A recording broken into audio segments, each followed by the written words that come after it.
Okay, Tony, since we last spoke, you've unfortunately suffered a couple of defeats. First time in nearly 2 years that you've suffered back-to-back defeats. What's the mood like in the camp? Yeah, we don't go looking for those sort of, or to try and break those sort of records, that's for sure. We've had a pretty good record, as you mentioned. I think it was April 2011 where we had two, back-to-back defeats the last time. But yeah, we certainly don't want to break that record even this time, this week. But our form's been scratchy throughout most of the season, I think. We've had some passages of play. I think probably looking at Hull was probably our best, probably the performance so far. And that was the week before, Hull KR, which was probably our worst performance. So, it's consistency. I think most teams are looking for that at the moment, and not many have got it. But in the next little while, we'd like to have some consistency within our performances, and certainly we're working towards that.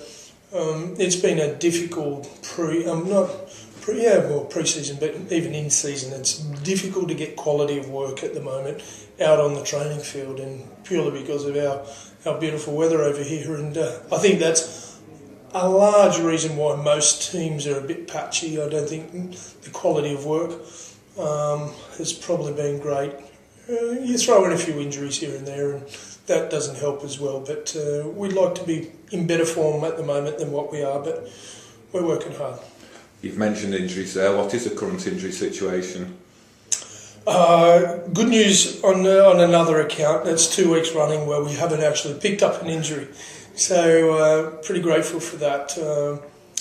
What we have got, probably nobody back this week, although Harrison and Waterhouse are very close and will probably be available, almost definitely be available for the weekend afterwards. So, it's whilst we haven't got any pluses in terms of numbers, having no negatives in terms of numbers has been terrific for us for this week. So we'll start to build up a little bit of depth then, and which is always important around the Easter period. I reckon Easter sorts out most squads and starts to sort out the top teams from the bottom teams, and so we're looking forward to having a fit and healthy Easter period.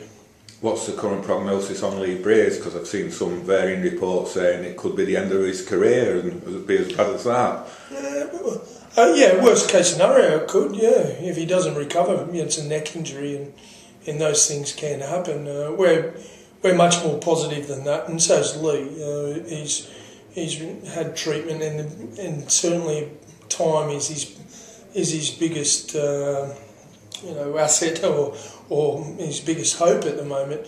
He's had an injection into his neck as well, which helping to for an improvement in some of his symptoms, etc. And the result of that has been fairly positive, but he needs to give it some time before we'll make any sort of judgment on his long-term future.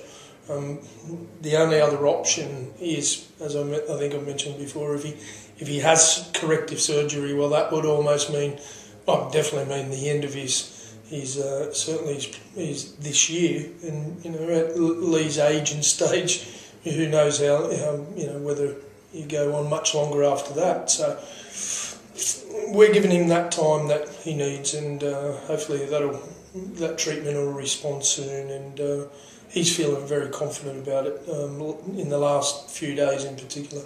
But he's not in your immediate thoughts for getting back on the scene? No, definitely not. No, he's not.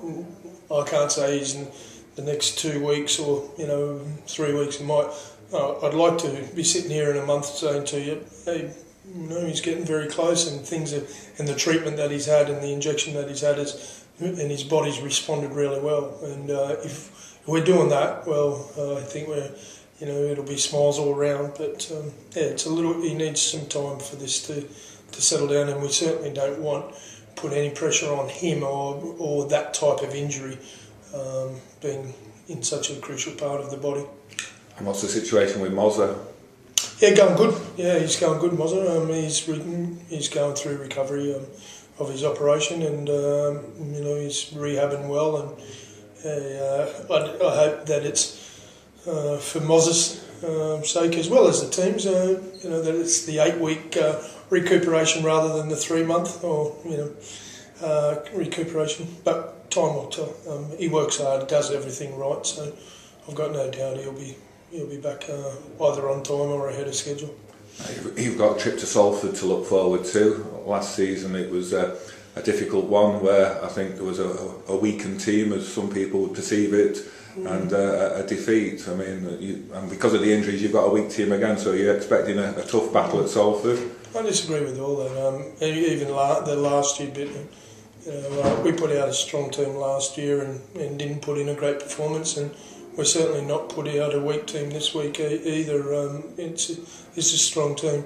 I'm of the viewpoint that whatever team we put out from our squad is a strong team. It's quality players. Some might be more experienced than others, but we're capable of putting out of our squad a strong team, no matter who we put out. And we're there's certainly not any rest or rotation going on in the game this week of any of our players, whoever's fit and available, and we were putting out there. But I'm going to say to you, even if we did decide to rotate, it'd still be a strong team and a strong makeup of players. Okay, well, as always, Tony, thanks for your time. Thanks, mate.